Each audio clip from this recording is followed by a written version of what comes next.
Okay,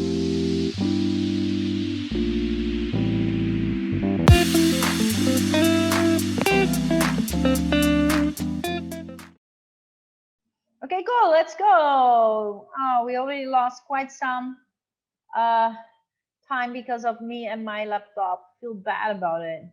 Okay, before we continue, we're going to look at the themes. It's the last part of the video because we're going to look into the themes also today. So it was the plot of the story, characters, characterization, symbols, and themes. Okay, so let's take a minute to look at that first. Hopefully it works well with the internet.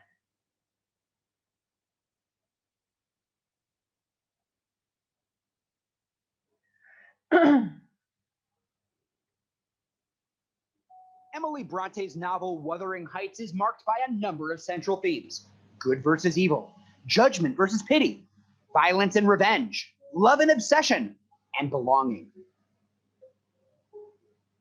Both religious and personality-based notions of good and evil underscore Wuthering Heights. Characters' senses of pity, humility, love, and forgiveness speak to good. Judgment, pride, obsession, and violence see them do evil. Mrs. Dean's character speaks to the good qualities in people. Heathcliff and Cathy represent the evil choices of violence, revenge, pride, selfishness, judgment, and obsession. Joseph's character is right in the middle, representing religious hypocrisy, as he believes he's good, but having no qualities of love or good, more realistically serves evil. Good characters like Catherine, Isabella, Hareton, Edgar, and Mrs. Dean battle Heathcliff's evil. And Heathcliff's ultimate choice between good and evil leads to his death, condemning him to spiritually wander the moors with Cathy, who also rejected heaven and religion when she was alive. Characters' actions in the novel are always accompanied by a choice between judgment and pity. Now, it's important to note that in Wuthering Heights, pity is not used in the modern sense. It's more like having sympathy for or empathy with than feeling sorry for someone. Often characters must choose between pity and judgment, and pity is typically shown to be a virtue, but a lack of pity leads to pain, injustice, and suffering for the person judged. To judge others is harmful to them, unjust, and not a right reserved for human beings, but in a biblical sense, is divine. Often, the reader is provoked to feel pity over judgment for the characters. Across generations, judgment begets more judgment, and abuses beget more abuse. Wuthering Heights presents a complex argument about the effects of physical violence. Environmentally and character to character, abuse creates abusive, vengeful individuals when they do not forgive and turn violent to lessen their pain. Violence always imperils those who choose it. Heathcliff and Hindley's relationship spotlights violence and revenge, forming seemingly unbreakable circuits. Hareton and Linton's relationship demonstrates how neglect and apathy can be violent. Heathcliff and Cathy's passionate relationship shows that going against one's heart and soul is equivalent to death. Both choose obsession, human love over godly love, and this obsession turns love evil and idolatrous. Delusional false love manifests itself in violence and hatred. Catherine and Hareton represent love's power to overcome pride and evil, laden with the idea that love moderately leads to happiness. Between Wuthering Heights and Thrushcross Grange, a sense of belonging is central to the novel. Human beings must align with their true destinies and innately know where they belong. Visions, presentiments, and dreams guide them on the way. There's devastating isolation individuals feel while searching and seeking for belonging, somewhere the characters can feel a sense of peace and unity.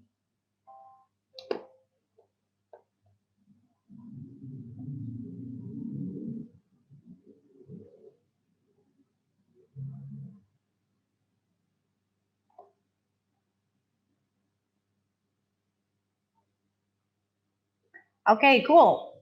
So when people are using the law of attraction, not cool. They're using it from a limited perspective. Okay, so basically we're looking at this. We can see the themes altogether. There are 5 themes that were mentioned just now. 5 themes altogether. Yeah. Now, let's see if we go from this part.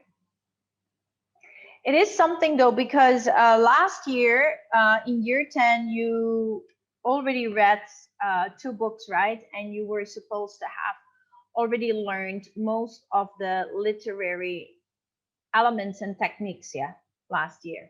So hopefully now you kind of get that as a review, and so we can build upon that a bit more.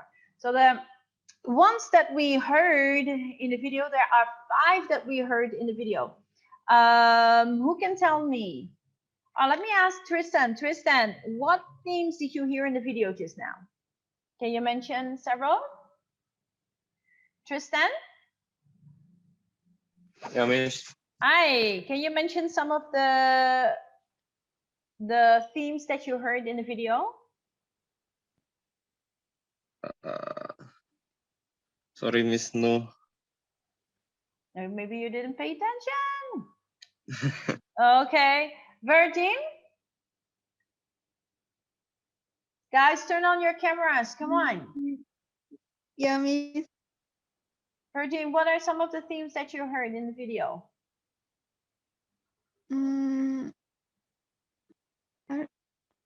Sorry, Miss. Saya kurang ngerti. Loh, itu sudah ditunjukin loh, tinggal dicatat itu loh. It was written down. It was so easy to see. Okay, guys, you should learn to pay more better attention. Rayhan, did you get any of them? Was it the pity, judgment, revenge, and stuff?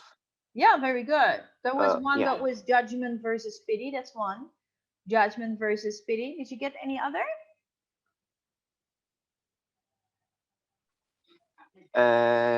Love and obsession. Very Was it? good.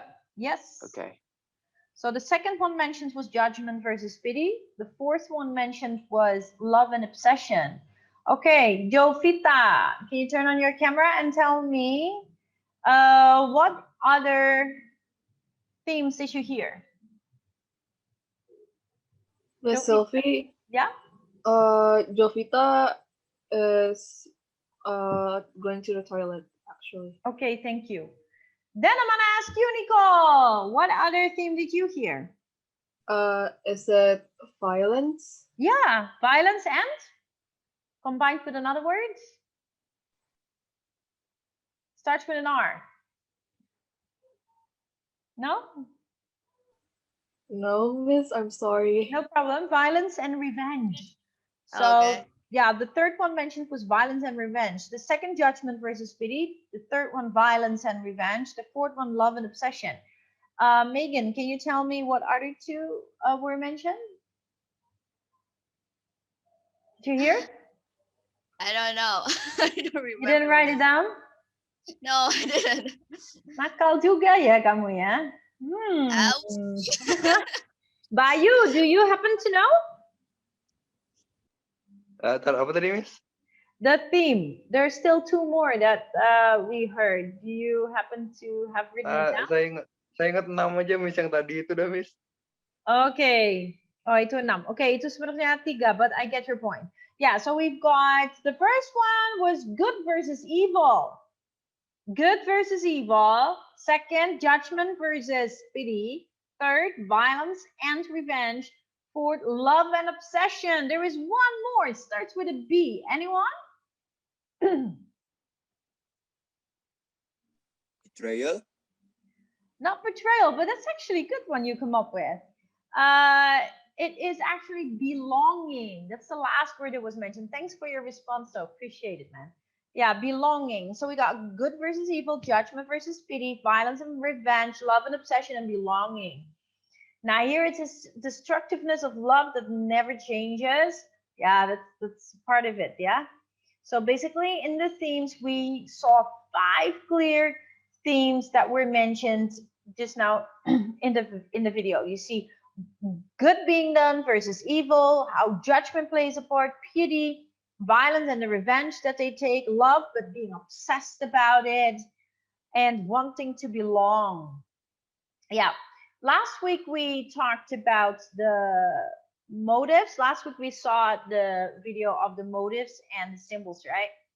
So there's a lot of motives here. The structures that we incur to bring contrast, we talked about this. Yeah, how there is repetition, doubles, like there's two Catherines, things that are doubles within the story, the repetition that happens in the story, the conflict between nature and culture that we see in the story. There are a lot of different motives basically in it, as we also watched in the video. And then also knowing the symbols. Remember, one that was outstanding last week was the hare. The moors, the place where they have freedom and basically could do what they wanted. The ghosts, so roaming the earth, because basically in the story, Kathy and Heathcliff kind of deny heaven. They want to live their life the way they want it, so they kind of are stuck in between after they die. It's really sad though, you know. And hair was a very strong symbol, as we saw in the video, right? The dark hair of Heathcliff versus the blonde hair of Catherine, whereas the dark resembles more evil and so on, and heaviness and bad, whereas the blonde more refers to life and light. Okay, awesome, very good. Now, here, if we look at the key factors, important to go over that real quick together. So the author, Emily Bronte, don't forget, because that should come into your literary work for the beginning of May, end of April. So it is a novel, right? And the genre is a gothic. It's gothic. So does anyone understand what that means? Gothic? What is it? What is that? Gothic? Can anyone respond to that? Revolves around black, mostly black or something. Yes, Yeah. dark. Lace, Dark. fancy thing. Yeah. Yeah. Very good. It's we have had these Gothics time. Also the Gothic era that we had. And it is more frightening, heavy, mysterious. Yeah, just like what you said. Very good. Let me see. English, including bits of Yorkshire dialect. So actually in the original text there's a little bit of dialect in it. I don't know if you're aware of that, but even in England, there are a lot of dialects that they have in every area. Also, how they pronounce words and certain words that they use can be a little bit different. It's the same in the States, yeah? Every state has its own dialect. Time and place written, right? She wrote it in the village, Haworth in Yorkshire, and she was very isolated. So she was really just focused on imaginatively bringing this whole idea and these characters to life. This was in 1847, so it was a long time ago. Okay. Now, the narrator of the story, these are the literary elements. Yeah, remember. The narrator in this case is Lockwood. Now, who can tell me who is Lockwood again? He has many locks and a lot of wood. Now, who's Lockwood? Is that a man or a woman? Michaela? Man or a woman? Man. Yes, man, right? Michaela, do you happen to know who that man is?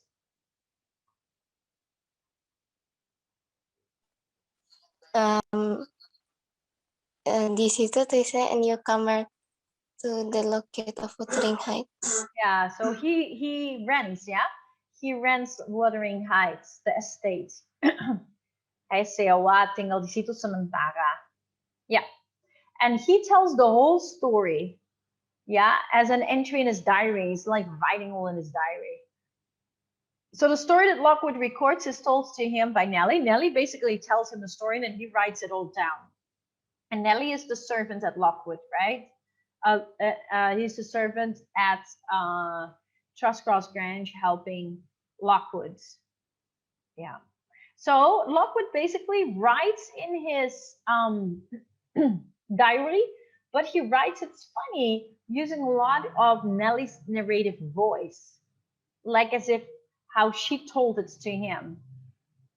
But some of the parts of Nellie's story are narrated by other characters, like Isabella has a part in it in the letter.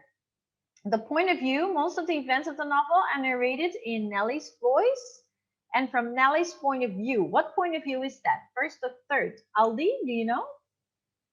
If If it's mostly Nelly telling, is that the first or the third point of view? Can you repeat, Miss? Please. Most of the story is written by Nelly from Nelly's point of view.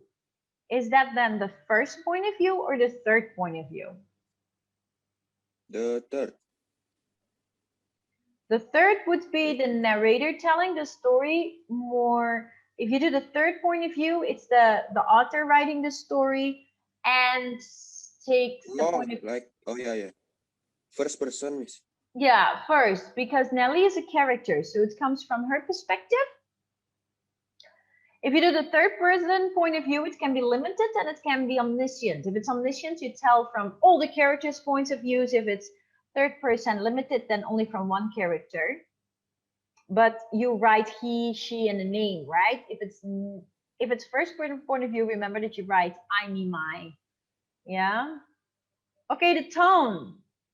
It is not easy to infer the Miss? author's attitude towards the event. Miss Sophie, Yeah. sorry, can I go to the toilet? Yeah. Go ahead. So the Thank you. tone is the attitude of the author. Okay, remember that. The attitude of the author toward the events of the novel. That's the tone. So the tone can be angry, can be ignorant, can be compassionate, can be, yeah? It's the attitude of the author towards the events in the story. That's what a tone is. The mood is the atmosphere that is set in the story. And you can create a mood by using tone, but definitely by using words, diction, yeah? Now, here we can see the melodramatic quality of the first half of the novel suggests that Bronte's views of Catherine and Heathcliff's doomed love as a tragedy of lost potential and wasted passion. So the first tone is quite heavy, right? However, the outcome of the second half of the novel, that is about Catherine's daughter, Cathy, suggests that Bronte is more interested in celebrating the renewal and the rebirth brought about by the passage of time and the rise of a new generation. So basically, the first part of the novel about Catherine and Heathcliff, it's doomed, it's heavy. It's the revenge, it's all going hard, dying and all that kind of stuff. But then in the second part, where it is more about Cathy, Catherine's daughter, who then in the end ends up with Hareton, that is like the celebration of a new generation, which lives right, which has healthy love. And that's where kind of like life comes. Light from all the heaviness. Yeah. So the tense, all in the past tense, yeah, written. Mostly narrative is always written in the past tense, except for the dialogue, which is in the present, yeah? So Lockwood and Nelly's narrations are both in the past tense. The setting, the time, the action of Nelly's story begins in 1770s. Lockwood leaves Yorkshire in 1802. And the place, all the action of Wuthering Heights takes place in or around two neighboring houses in the moors, which are in Yorkshire, England. It's always about either Wuthering Heights or Thrush Cross Grange. Okay, we go over to protagonist. What is a protagonist, Megan? Protagonist is the good character. Yeah, that's really definitely the main character. Now, I had this awesome question of a student last time. Miss, can a protagonist be bad? Is it always good? What do you think, Megan? Is a protagonist necessarily good?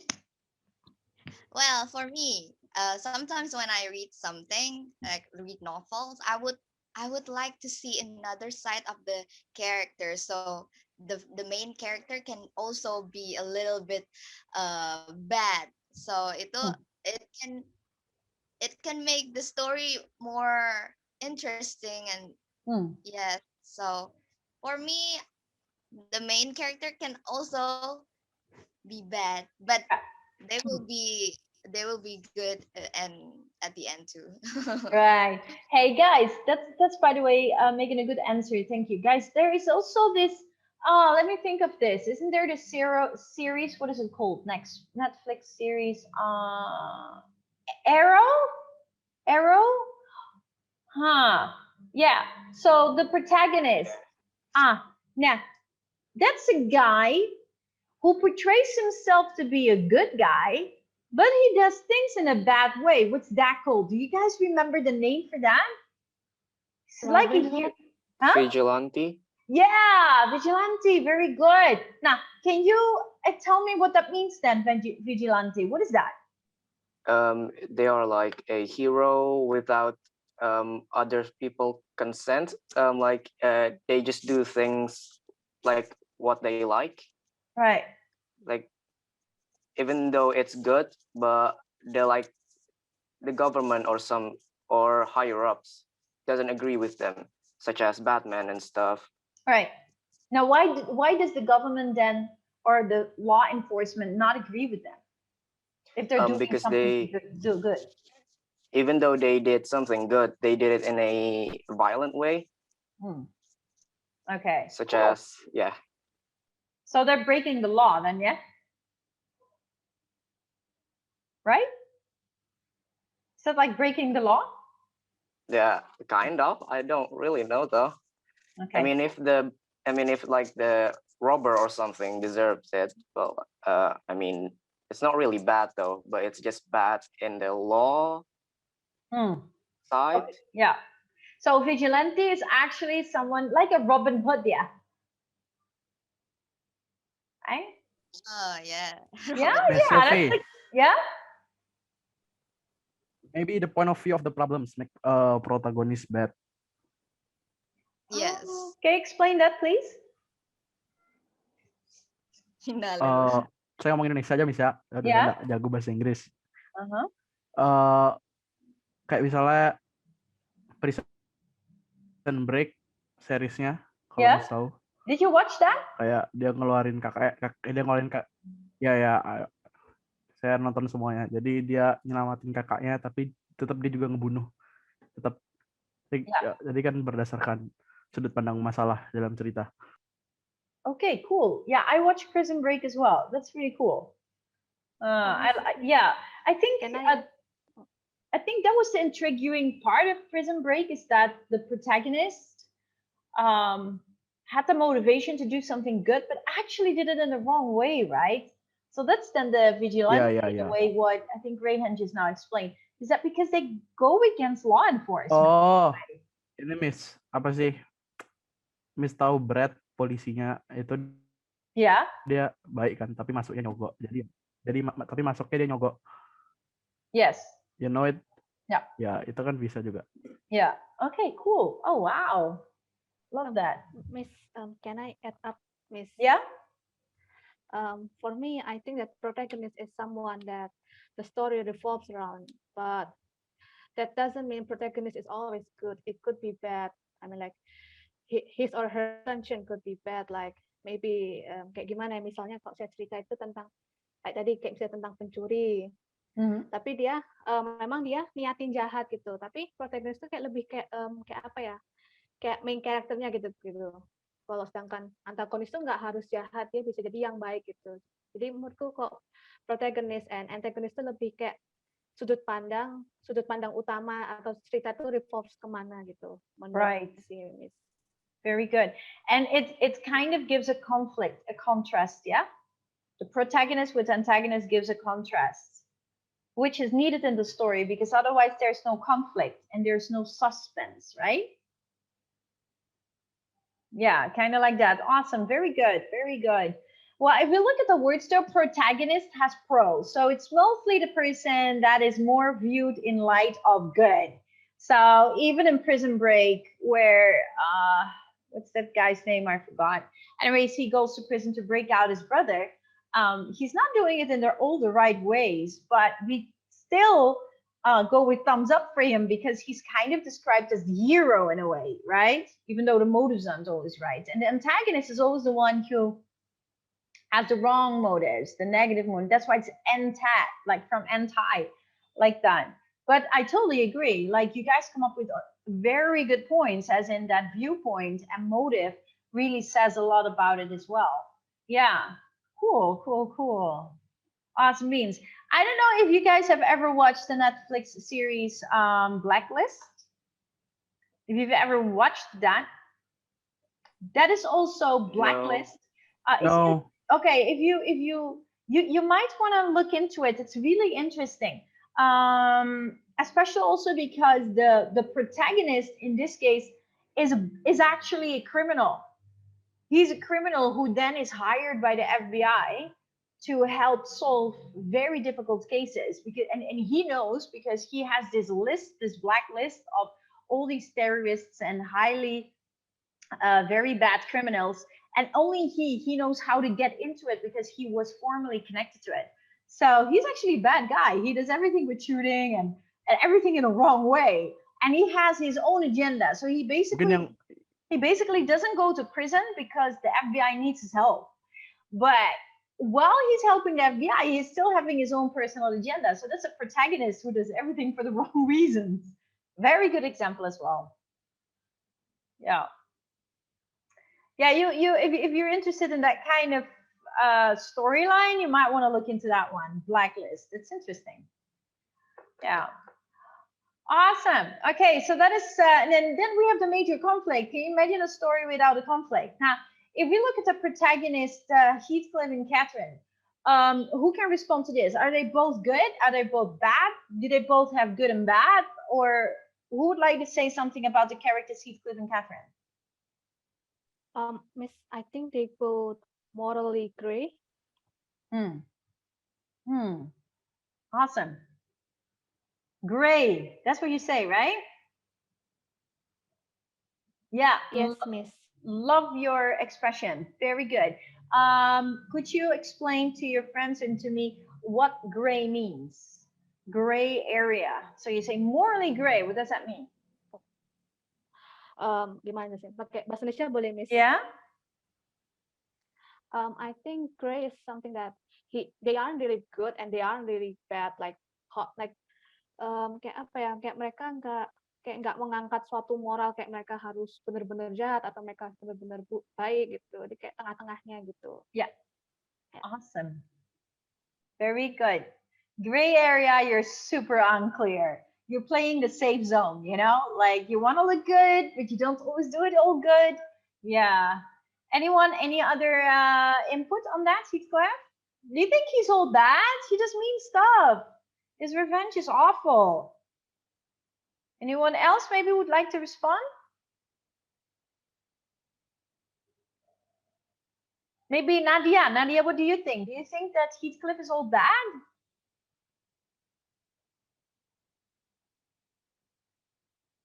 Or what made him bad?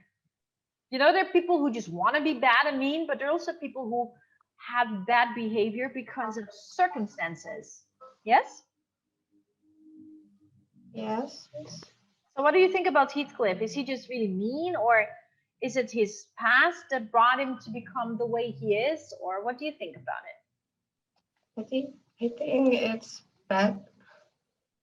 It's just initially bad, yeah. If you look at the story, yes. Heathcliff was an orphan, so his parents were very poor, and so he almost died. So he's kind of saved by Mr. Earnshaw, and well, he was loved, but because his stepbrother treated him bad, he became angry, you know. And then maybe because he wasn't raised with the idea of forgiveness, you know, like there's grace and you can forgive or ask forgiveness, you know. So in it, what happens is that all these hurtful emotions stay bottled up inside, and in the end, he just wants revenge. He thinks that will give him peace. That's why in the story, when they die, Catherine and Heathcliff, they both kind of roam as a ghost on the moors, because they don't really go to heaven because they renounced it. They didn't believe in heaven. They didn't want to uphold divine moral standards such as grace and forgiveness. That's kind of portrayed through the stories. Interesting. Okay, what's the major conflict? Evelyn, what's the major conflict in the story?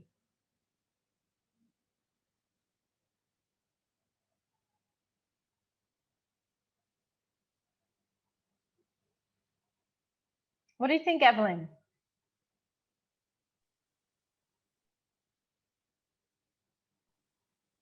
the conflict about Catherine's and Heathcliff's. Yeah, about their love, right? Yes. It's a constant fight. These people love each other. It's like a toxic relationship. A hate love relationship. I love you, I'm passionate about you, but I hate you and you treated me bad and it's all messed up. Oh, dudes, definitely never ever have that in your life. Yeah. Yeah, so it's the love for Catherine. He has, but then also his need to revenge himself because Hindley abused him and Catherine betrayed him because Catherine chose to marry Edgar and not Heathcliff. So he's like, I'm gonna,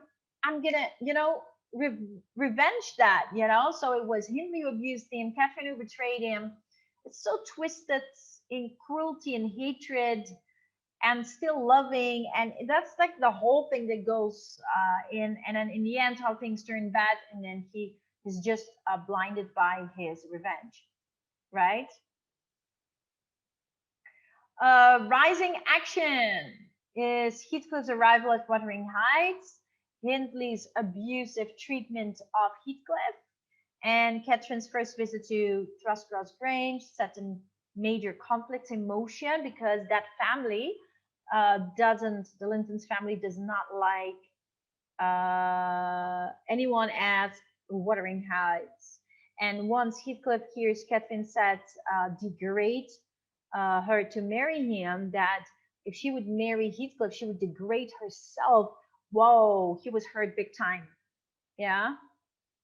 So he drives him to run away and pursue his vengeance. So basically, Catherine turning him down and saying that if she were to marry him, she would degrade himself. That is where it's the final drop. Like, you know what? Forget it. I'm gonna take revenge. Vengeance is mine, and that's how everything. That's how the rising action comes close to the climax. And then we're at the climax. It's where Catherine dies. Yeah.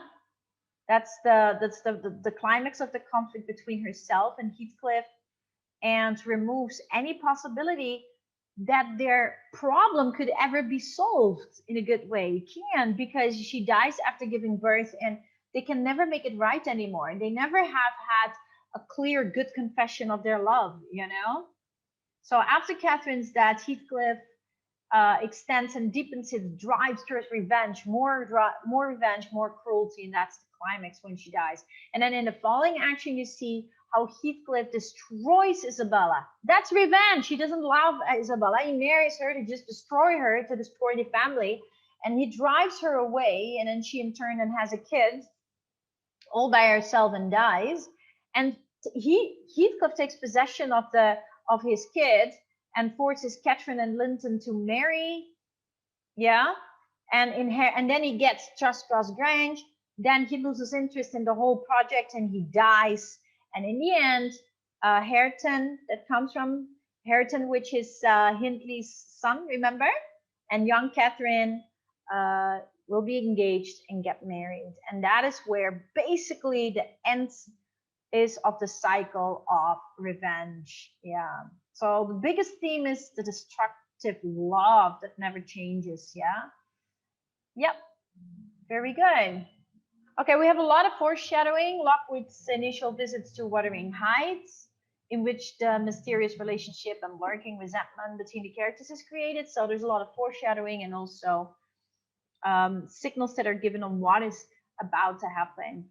Okay, so these are one of the most important elements, yeah, that we see of the story itself. You had to read chapter 17 until 20, so we are to review that. And after this lesson, you're going to do quiz 3. Yeah, I already put quiz 3 in Moodle.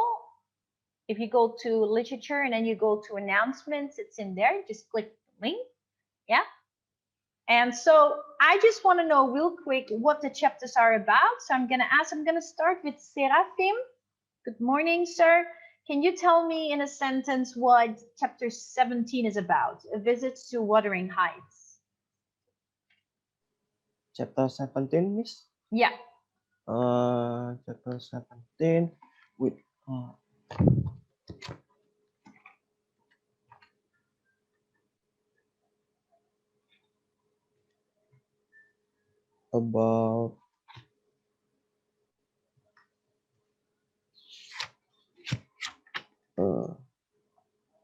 where? Page 55. Oh, yeah.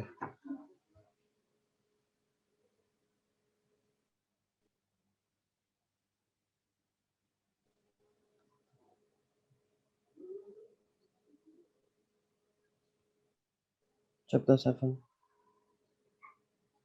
Chapter 17, A Visit to Wuthering Heights. What is that 7. chapter about? 17.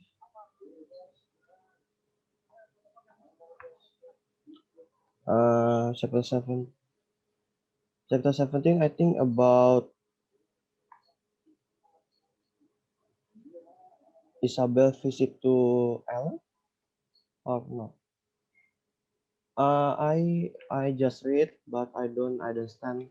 Okay, so A Visit to Wuthering Heights is where Nelly, the helper, visits Wuthering Heights. He goes to Wuthering Heights to meet Isabella because Heathcliff and Isabella are together. They got married, right? Isabella and Heathcliff got married, and then they were away, and then they eventually went to Wuthering Heights to stay there. And then Nelly comes to meet them at Wuthering Heights. That's basically what chapter 17 is about. And Heathcliff wants to see Catherine, but he wants to see her one last time, but he's not allowed because Catherine's husband doesn't allow it. Catherine's husband is afraid that it will be the end of her if he comes, because the last time when they met, it was all quarrels. And of course, also Catherine's husband, Edgar, is jealous. He knows somewhere in his heart that Catherine still loves Heathcliff. And why would he want his wife to meet a man that there is still love? That's of course not, yeah? Okay, we continue. I want to ask 18. What is 18 about? I'm going to ask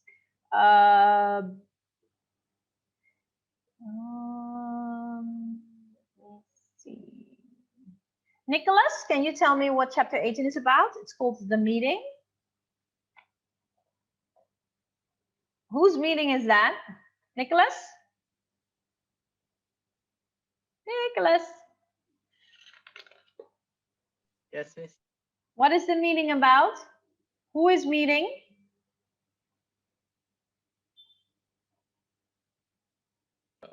Sorry, miss, I don't understand. Or you mean to say you did not read? You should read it, yes? Read it. Yeah. Okay, I'm gonna ask Florencia. Mana tadi? Florencia, what do you think?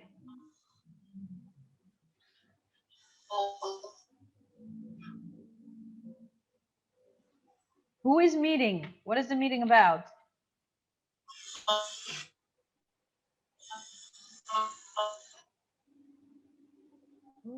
That's a bad connection. I'm sorry. Michelle, Angelina, what is the meeting about? Thank you, Florencia. Michelle, Angelina, what is the meeting about?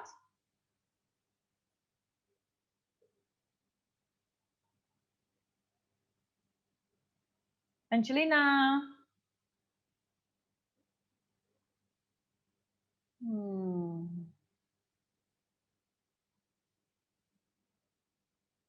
Wulan, what do you think? Yes, miss. What is the meeting about? Or who is meeting?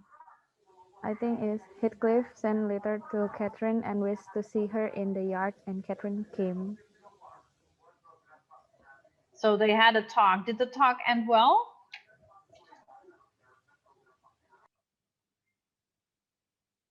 Not really, yeah. That ends up in anger also because they kind of love each other and they're just hopeless people. What about chapter 19, Michelle Anastasia? What happens in chapter 19? Catherine's child. Catherine's child was born and then she died. Yeah. Why is it called Heathcliff's curse? Maybe because it was Catherine's and Edgar's child, so that means that was the sign of their love, which means because karena mereka punya anak, so that's why that's the curse that Heathcliff can't with Catherine anymore because she already have child. So and that she dies, yeah. Yes. There was no way to end it well. They didn't, because the last meeting was quite heavy, right? Yes, Okay, yes. cool. Thank you. Evelyn, can you tell me about chapter 20?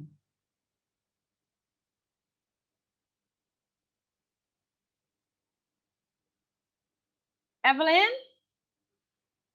Chapter 20. Isabella escapes. What is that? About Catherine melahirkan anak. Itu Before 19. Itu she died. 19. 20 is she's already dead. Yang melahirkan itu go away. Yeah, she goes away and she has a son. Do you know who is the father of Isabella's son?